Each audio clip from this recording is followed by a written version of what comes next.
तो अपने अंदर वो जो गलतियां हैं उनको अल्लाह के हुक्म से माइनस करता रहता है। कमजोर इंसान की पांचवी निशानी, बहुत बोलेगा, फजूल बोलेगा, झूठ बोलेगा। हजरत वासिफ अली वासिफ रहमतुल्लाह इरशाद फरमाते हैं, उसका मफहूम है कि जो इंसान बहुत ज्यादा बोलता है ना, वो सच और झूठ मिला के बोलता है, मजबूरी बन जाती है उसकी, और फिर क्या होता है कि उसकी जिंदगी से बरकतें कम होना शुरू हो जाती, बल्कि आहिस्ता आहिस्ता खत्म हो जाती। मौलाना जलालुद्दीन रूमी रहमतुल्लाह अलैह का एक बड़ा प्यारा जुमला है जिसका मफहूम है कि ये जो समंदर है ना, खामोशी है, खामोशी समंदर है और बोलना दरिया है। तुम्हें समंदर ढूंढ रहा है और तुम दरिया के पीछे भाग रहे हो। तो ये जो खामोश रहना, अटेंटिव रहना, इल्म का बहुत सारा हिस्सा खामोशी और अदब में पोशीदा है।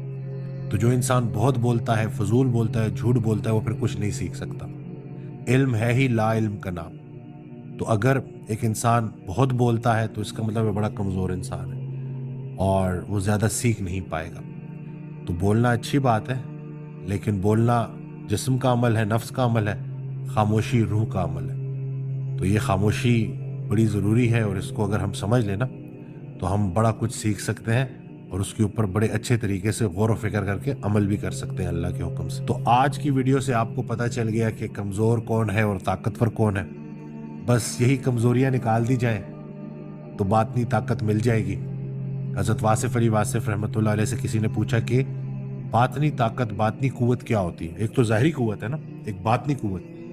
तो उन्होंने जो जवाब दिया वो ये था कि जिस्म लहू लुहान है, फरिश्ता इंतजार में है, फरिश्ते इंतजार में है कि अभी हुक्म होगा तो पत्थर मारने वालों को नेस्तो नाबूद कर दिया जाएगा।